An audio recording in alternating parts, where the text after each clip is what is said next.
Welcome to Miss Scarlett. Subscribe and don't miss out on Patreon. Have fun! The thick apartment walls trembled as the front door slammed, an echo of the shattering revelation that rattled Thomas's world. He stepped into the bedroom, his gaze locking onto the mountain of silk and secrets sprawled across the bed.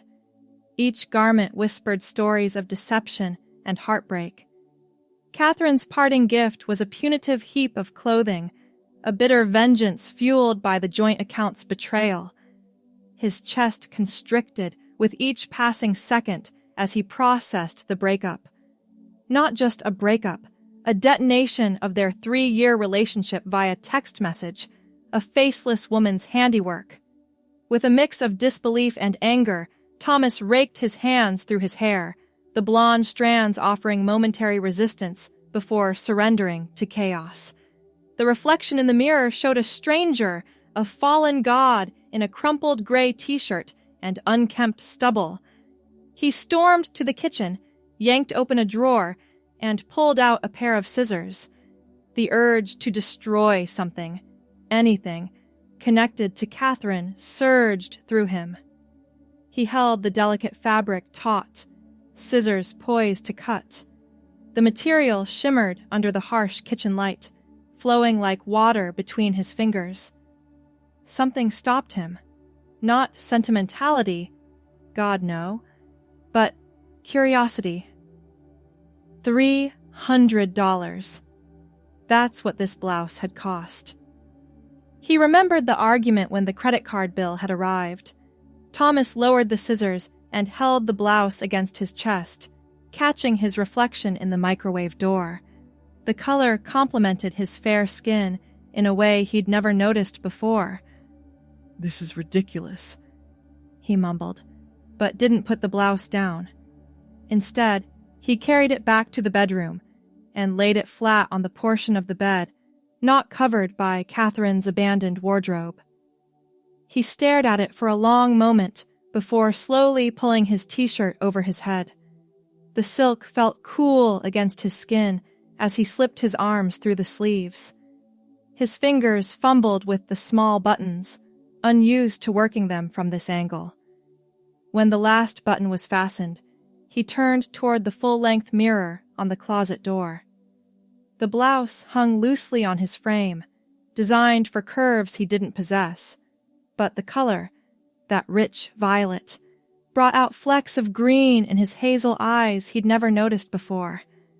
He ran his hand down the front, feeling the smooth material beneath his fingertips. The word escaped his lips involuntarily. Thomas turned to the side, studying his profile. Without thinking, he reached for a black pencil skirt from the pile. He'd watched Catherine wear it countless times to her paralegal job, paired with this exact blouse. He stepped into the skirt, pulling it up over his hips. It was tight. His waist was larger than Catherine's, but it zipped. The hem hit just below his knees. He smoothed the fabric down over his thighs. Something was missing. His eyes scanned the pile until he found what he was looking for. Nude stockings. He sat on the edge of the bed and rolled them up his legs the way he'd seen Catherine do hundreds of times. Standing again, he looked at his reflection. The transformation was startling. Not complete. His short hair and day-old stubble jarred against the feminine clothes, but enough to make his heart race. He felt something shift inside him, like a key turning in a lock he hadn't known existed. "What are you doing?" he whispered to his reflection. But he knew exactly what he was doing. And, for the first time since finding Catherine's text messages 3 days ago, the crushing pain in his chest eased slightly. Thomas, no, not Thomas in this moment, reached for a scarf from the pile, a patterned silk in shades of violet and gray. With trembling hands, he arranged it around his neck, hiding his Adam's apple. By midnight, The bedroom floor was littered with discarded outfits as he tried on piece after piece from Catherine's abandoned wardrobe. Some things didn't fit at all. Others looked surprisingly right. He took photos with his phone, studying the angles that worked best, the combinations that felt most natural. When exhaustion finally overtook him, he carefully hung each garment in the closet. Catherine's side, which she had emptied of everything except these clothes she no longer wanted. He fell asleep wearing a soft cotton nightgown, the feel of it against his skin, both foreign and familiar. Morning brought clarity and shame. Thomas folded the nightgown and tucked it into the back of his drawer, beneath his gym shorts and old t-shirts. He showered, shaved, and dressed in his usual jeans and button-down shirt. The previous night felt like a dream, or a momentary madness brought on by heartbreak and anger. He went to work at the architectural firm, sat through meetings, answered emails, and tried not to think about the clothes hanging in his closet or the photos hidden in a locked folder on his phone. 3 days passed this way. Then a week. Thomas functioned on autopilot, telling colleagues he and Catherine had mutually decided to part ways. He ordered takeout, watched mindless television, and ignored the closet door that remained firmly shut, until Friday night, when 2 glasses of whiskey lowered his defenses enough that he found himself standing before that closet, fingers tracing the edge of the violet blouse. Just one more time, he promised himself. to get it out of my system. But one time became 2, then 3, then every weekend. The shame faded with each transformation, replaced by an unfamiliar sense of rightness. He ordered makeup online, watching tutorial videos with rapt attention. He practiced walking in the heels that miraculously fit his narrow feet. He cleared space on his bathroom counter for moisturizers and serums. 1 month after Catherine left, Thomas purchased his first wig, blonde like his natural hair, but longer, with soft waves that framed his face. The salesperson at the specialty shop helped him style it, showing him how to secure it properly. "You've got a great bone structure," she commented, adjusting the wig slightly. "Very feminine cheekbones." The compliment warmed him in unexpected ways. 2 months after Catherine left, Thomas began to research hormone therapy. The medical websites and personal blogs consumed his evenings. The stories resonated, the lifelong sense of disconnect, the relief of finally understanding. He recognized himself in their words, saw his own journey reflected in theirs. 3 months after Catherine left, he made an appointment with a therapist who specialized in gender identity. Her office was warm, decorated in soothing earth tones. Thomas, dressed in male clothing, perched nervously on the edge of the couch. "I don't know where to start," he admitted. Dr. Morgan smiled. "How about with your name? The name you want me to use?" Thomas hesitated. He'd been trying names in his head for weeks, whispering them to his reflection. "Gemma," he said finally. "I'd like to be called Gemma." The name felt right on his tongue, like coming home after a long journey. 6 months after Catherine's departure, Gemma began hormone therapy. The changes were subtle at first. Softer skin, a slight redistribution of fat. Her blonde hair, which she'd been growing out, now brushed her shoulders. She'd given away most of her male wardrobe, keeping only a few practical items for doctor appointments or visits to her parents, who didn't yet know. The clothes that had once belonged to Catherine now properly belonged to Gemma, though she'd begun to develop her own style. Where Catherine had favored dark colors and structured pieces, Gemma discovered she preferred softer hues and flowing fabrics. The violet blouse remained a favorite, now properly filled out by developing curves. 9 months after being abandoned with a closet full of women's clothing, Gemma came out to her parents. The conversation was difficult. Confusion and concern dominated their reaction, but not as catastrophic as she had feared. They asked for time to adjust, to understand. She gave it to them, recognizing her own journey had taken months. She couldn't expect them to accept everything overnight. At work, the transition was handled with surprising grace. The firm prided itself on its progressive policies. There were awkward moments, certainly, and one client who requested a different project manager, but overall, Gemma's colleagues respected her identity. Her skills as an architect hadn't changed, after all. 1 year after Catherine's spiteful parting gift, Gemma stood in front of the mirror in her bedroom, barely recognizing the person she'd been 12 months earlier. Her blonde hair, now completely natural, fell in soft waves past her shoulders. Estrogen had softened her features, redistributed weight to her hips and chest. Voice training had raised her pitch to a comfortable alto. She wore a dress she'd purchased the previous week. Emerald green, fitted at the waist, flowing to just below her knees. The color brought out the green in her hazel eyes. A delicate gold necklace adorned her throat, matching earrings peeking through her hair. The doorbell rang, interrupting her reflection. Gemma glanced at her watch. Her date was right on time. Daniel, a landscape architect she'd met at a conference, had asked her out after they'd spent hours discussing sustainable urban planning. She'd been upfront about her transition. He'd responded that he was interested in who she was, not who she had been.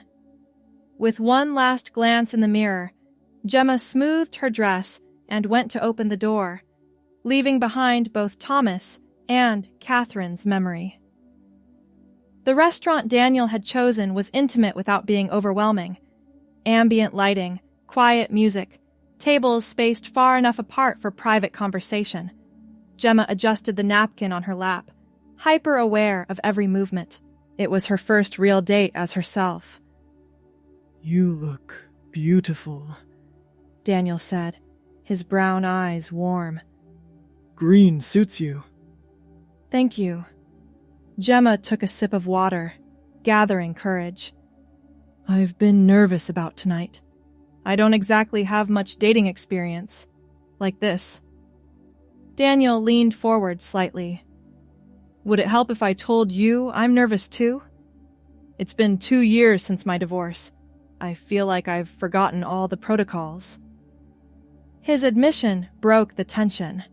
Gemma laughed, a genuine sound that surprised her with its freedom. "Maybe we can figure it out together," she suggested. Dinner conversation flowed easily after that.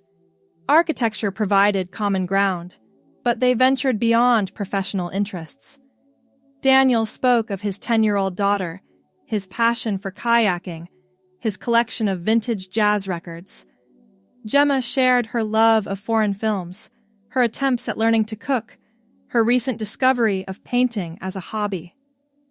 "I'd like to see your work sometime," Daniel said as they split a chocolate dessert. "The paintings, I mean." "They're not very good," Gemma warned. "But painting helps me process things. This past year has been transformative." Daniel's expression grew thoughtful. "Can I ask something personal?" Gemma tensed slightly, but nodded. "What was the moment you knew that Thomas wasn't who you were meant to be?" No one had asked her quite that directly before. Her therapist had approached the question from different angles. Her parents had asked about childhood signs, but no one had pinpointed the moment of recognition. "It wasn't one moment," she said finally. "It was like finding puzzle pieces I didn't know were missing. The first time I put on that violet blouse, something clicked. Not everything. The full picture took time to emerge, but enough that I couldn't ignore it." She told him about Catherine's departure, the clothes left behind, that first night of exploration. Daniel listened without interruption, his expression open and engaged. So, in a strange way, he said when she finished, your ex did you a favor. Gemma hadn't considered it that way before. I suppose she did, though I doubt that was her intention. Life works in mysterious ways. My ex-wife leaving led me to relocate, which led to a new job, which eventually led me to that conference where I met you. Daniel smiled. I'm not saying I'm grateful for the painful parts, but I'm grateful for where they led. The check arrived, and Daniel insisted on paying despite Gemma's protest that they should split it. Next time can be your treat, he said, and the promise of next time sent a pleasant warmth through her. Outside the restaurant, the October air carried a slight chill. Gemma pulled her light jacket closer. Daniel walked her to her car, maintaining a respectful distance. I had a wonderful time, he said when they reached her vehicle. So did I. Gemma hesitated, then added, I'd like to do it again. I was hoping you'd say that. Daniel's smile crinkled the corners of his eyes. How about Sunday? There's an exhibit at the Botanical Gardens I've been wanting to see. Sunday sounds perfect. There was a moment of uncertainty. Should she offer a handshake? A hug seemed too forward. Daniel solved the dilemma by leaning in slowly, giving her time to step back if she wanted, and placing a gentle kiss on her cheek. Good night, Gemma. Her name on his lips felt like confirmation of her identity, of her decision to embrace this date, of the life she was creating for herself. Good night, Daniel. As she drove home, Gemma realized she hadn't thought about Catherine once during dinner. The woman who had unknowingly set her on this path had faded from importance, relevant only as a catalyst, not as a continuing presence in her life. The Sunday date at the Botanical Gardens led to a Wednesday night foreign film festival, which led to a Saturday hike through a nearby nature preserve. Daniel introduced Gemma to his daughter, Emma, during a casual lunch at a pizza place. The child was reserved at first, but warmed up when Gemma mentioned she was learning to paint. I love art class at school, Emma declared. I'm making a clay dragon. That sounds amazing, Gemma replied with genuine interest. I'd love to see it when it's finished. Emma nodded solemnly. Dad says you design buildings. Do you make them pretty? I try to, Gemma answered. But they also have to be strong and useful. Like a dragon? Emma said, with the perfect logic of a 10-year-old. Daniel caught Gemma's eye across the table, his expression a mix of amusement and something deeper, appreciation, perhaps, or affection. As autumn deepened into winter, so too did their relationship. Daniel became a steady presence in Gemma's life, supportive without being overbearing. He asked questions about her transition when relevant, but didn't make it the focus of their relationship.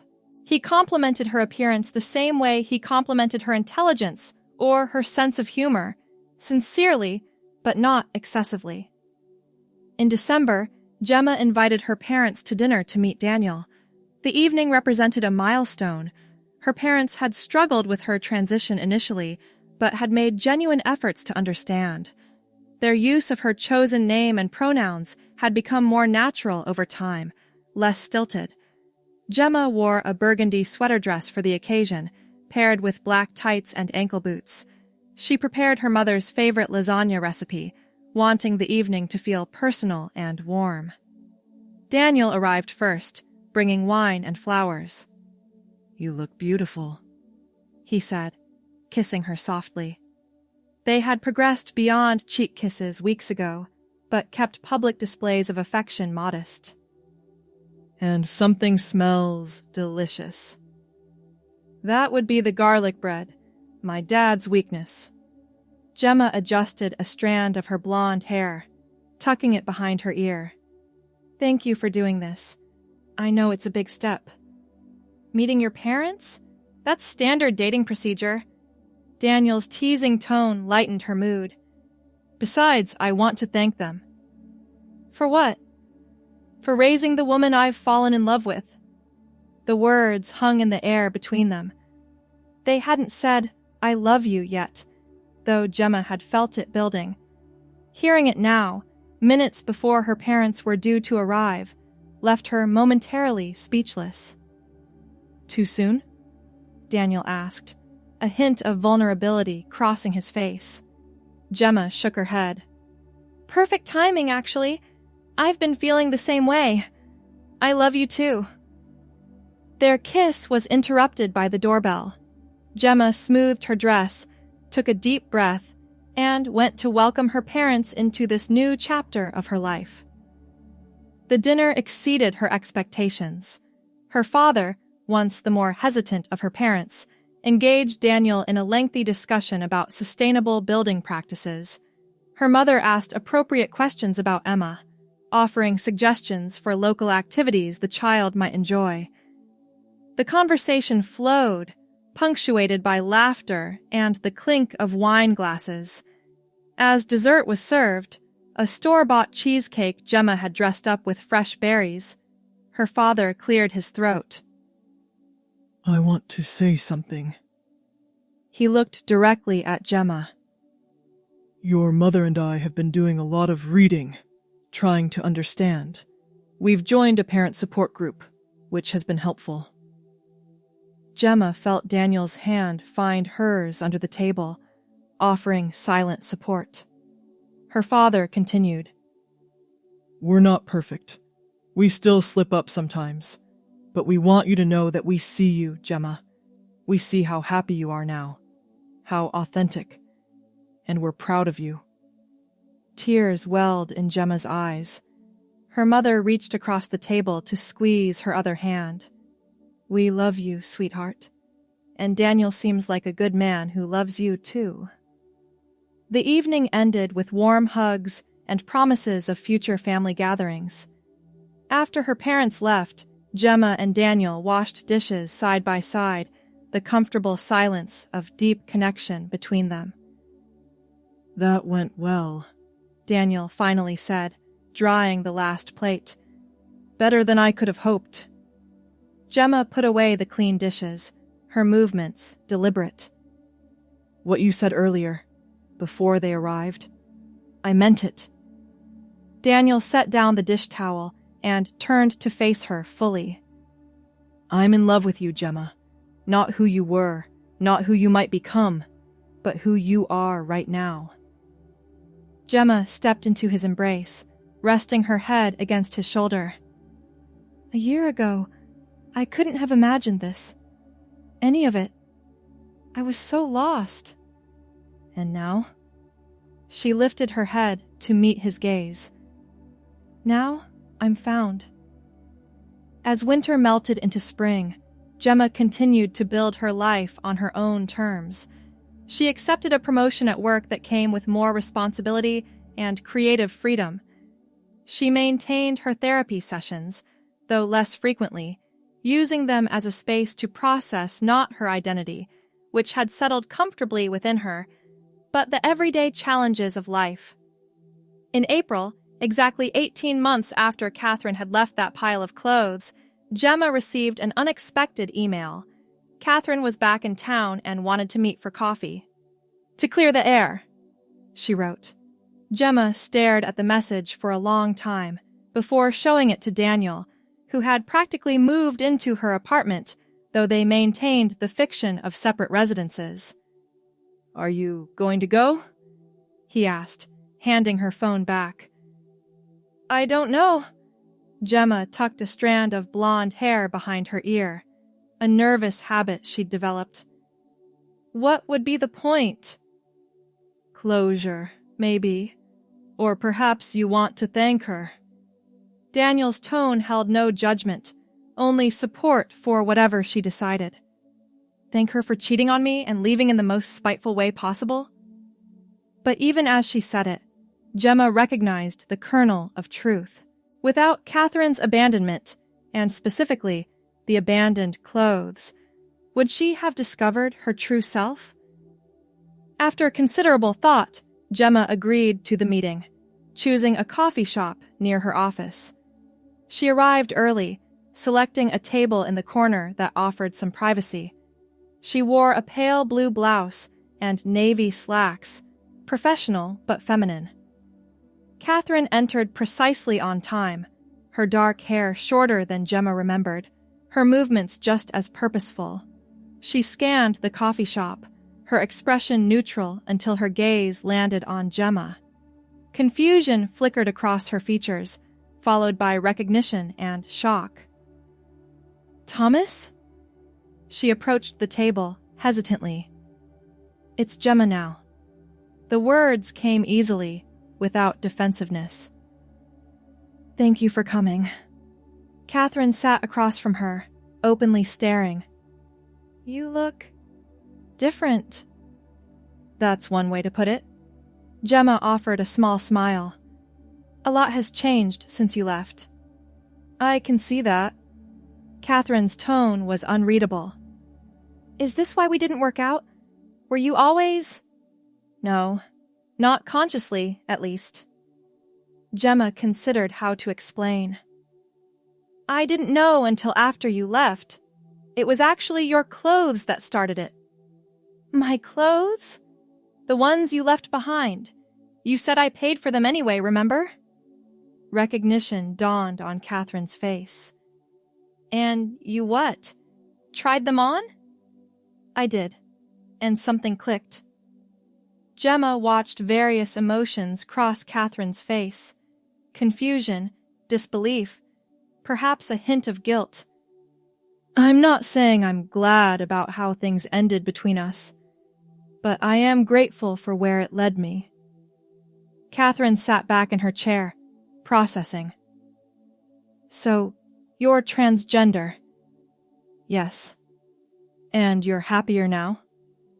The question seemed genuine, not loaded. Gemma nodded. "I am. I'm finally living authentically." A complicated mix of emotions crossed Catherine's face. "I don't know what to say. I came here to apologize for how I left things. I was angry and hurt." "Because you'd met someone else."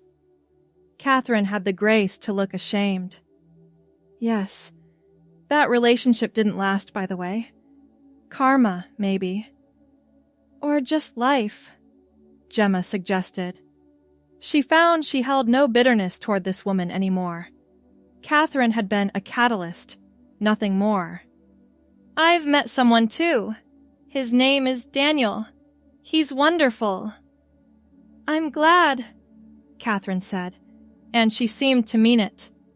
"Does he know about before?" "Of course. I don't hide my past, even if I don't dwell on it."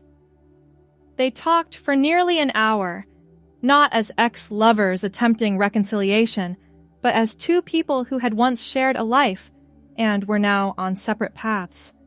When it was time to leave, Catherine hesitated. "Can I ask you something personal?" Gemma nodded. "Do you still have any of my old clothes?" The question surprised a laugh out of Gemma. "Just one thing, actually. That violet silk blouse. It was the first piece I tried on. I've kept it as a reminder." "It looks better on you than it ever did on me," Catherine admitted. "The color suits you." They parted with an awkward hug and mutual wishes for happiness. Gemma watched Catherine walk away, feeling the final thread connecting her to her past life, severing. She was Gemma now, completely and without reservation. That evening, she recounted the meeting to Daniel as they prepared dinner together in her kitchen. He listened attentively, chopping vegetables while she stirred sauce on the stove. "So, no dramatic confrontation?" he asked when she finished. "No throwing drinks in faces?" "Sorry to disappoint." Gemma laughed. "It was actually very civil, almost nice." You're remarkable. You know that. Daniel set down his knife and moved behind her, wrapping his arms around her waist.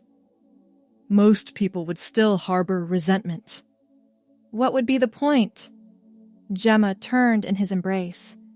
Everything that happened led me here, to this life, to you.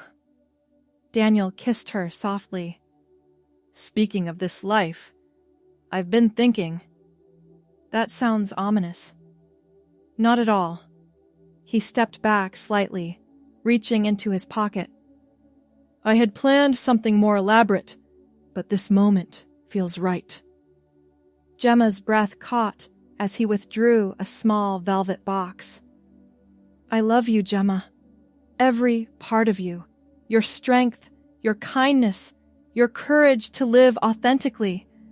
I want to build a life with you. He opened the box, revealing a simple but elegant diamond ring. Will you marry me? Through tears of joy, Gemma managed a whispered, yes. The ring slipped perfectly onto her finger. A new beginning, a promise of a future built on truth and love. 2 years to the day after Catherine had stormed out, leaving behind a pile of unwanted clothes and an identity waiting to be discovered, Gemma stood in front of a different mirror in a different bedroom. Her blonde hair was arranged in an elegant updo, small flowers woven through the strands. Her wedding dress, ivory lace with cap sleeves, hugged her figure before flowing gracefully to the floor. Her mother adjusted the veil, her eyes bright with unshed tears. You look beautiful, sweetheart. The most beautiful bride. Her father agreed, his voice rough with emotion. He offered his arm. Ready? Gemma took one last look in the mirror, amazed at the journey reflected there.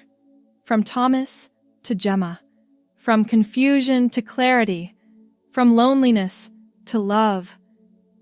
I've never been more ready for anything in my life, she said, taking her father's arm. Outside, in a garden bursting with spring blooms, Daniel waited. Emma, now 12, stood nearby as a junior bridesmaid, her expression serious with the responsibility.